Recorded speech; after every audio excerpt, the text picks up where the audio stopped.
Hi, this is Chris Morrow at home, and I'm with John Shableski, and the panel is Comic-Con celebrates 15 years of Eisner Librarians, and it's at the request of Will Eisner. A librarian has been a member of the Eisner Awards jury since 2005, when Jackie Estrada, administrator of the Eisner Awards, invited Kat Ken to be the first librarian jury member, and then it went through there. So, welcome.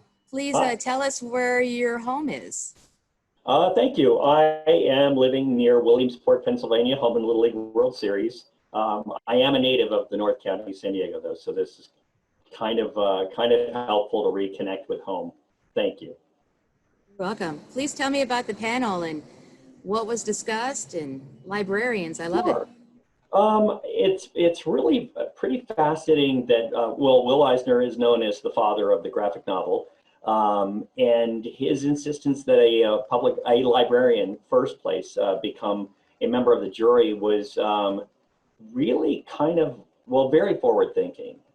He saw the connection between the interest in graphic novels in the public library space and how that could make an eventual strong connection between the library industry, educational industry, and the comics industry.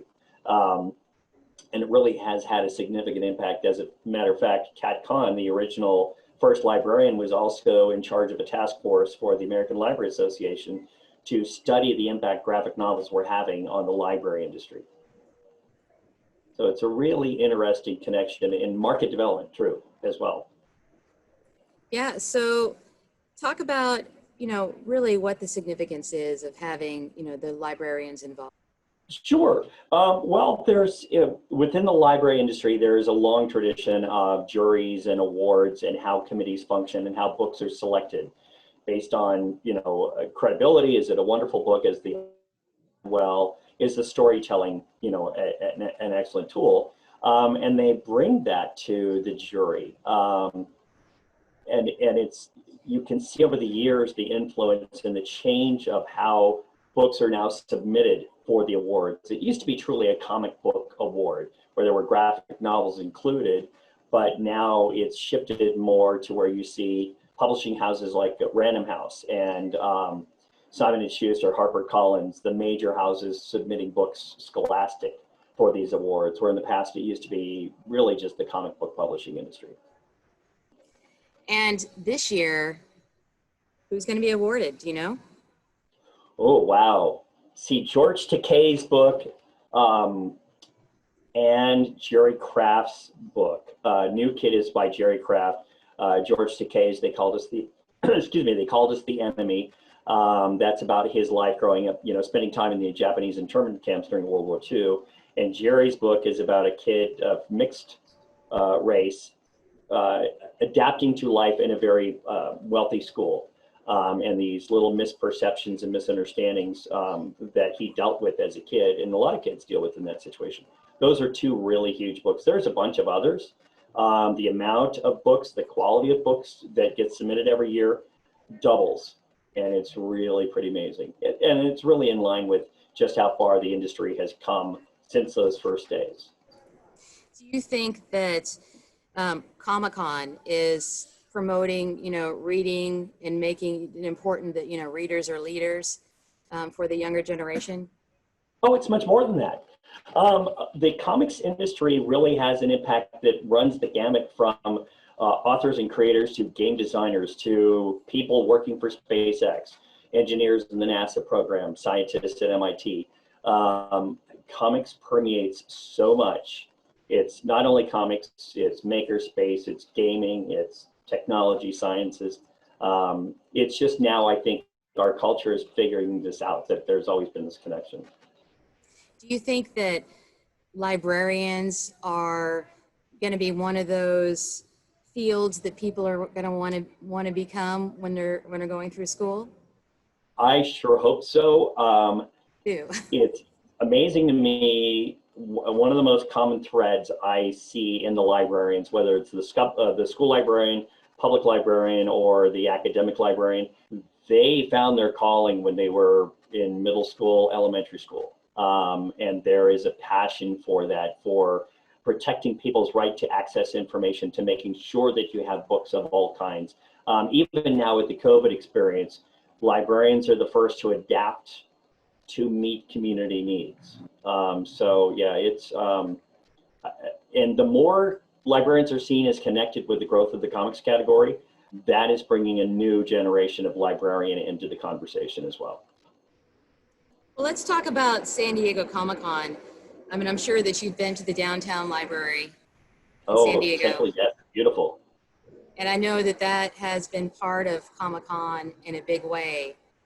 Do you see, I mean, there's a lot more libraries that are being constructed in San Diego. Do you see that happening nationwide? Where the convention center is relatively close to the library, in San Diego, of course, you have Central, San Diego Central, which is a beautiful, beautiful building. In Seattle, the library is nearby. New York City, the NYPL main branch is on the 7 train that leaves the Javits Center and goes across town. Attendance there is booming for the teachers and the librarians who go to the cons.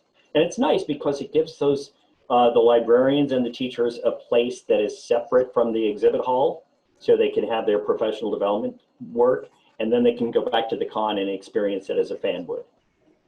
So do you think, as the year of the freshmen, since everything is online now for Comic-Con at home, and more people are going to be watching than ever before because they'll have access to it, do you think that more people are going to be reading these comic books?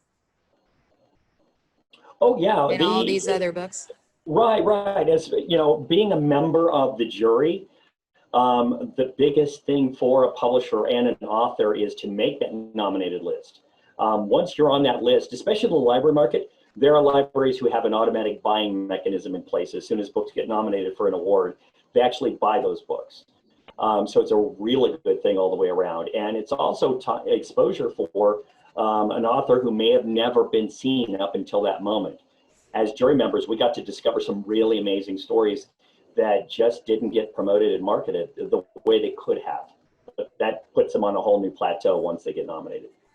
Is there a story that you can share? 4 of the jurors had a book that they had discovered and brought into the room that nobody had ever heard of. Now let's get back to San Diego. What do you miss about it that you aren't getting online? Oh my gosh, experience, that experience of walking through the gas lamp, walking around the outside of the convention center down onto the waterfront, and just the vibe. I mean, riding the trolley, and one year I stayed out in El Cajon and I rode the trolley all the way into downtown, and it was so fun to see the continued packing of the trolley cars of cosplayers. Yeah, it was amazing. And the light. There's nothing that matches that light that you have in San Diego in the middle of July. It's amazing. The librarians have had on this category. In 2005, when Kat was on the jury, there were about 3,000 new titles in the graphic novel category. Now we're about close to 100,000 new titles, and it's $1.2 billion in sales. So yeah, and really, I don't have a career without librarians. My title right now is I'm the Chief Content Officer for a company called Library Pass, and we have a platform called Comics Plus that would not have existed without librarians. So they have created an industry. It's amazing. Well, John, thank you for your time. And I'm Chris Morrow. We're remotely connecting from home this year. We miss you, and we'll be back soon. Awesome. Thank you. Thank you so much. I appreciate it.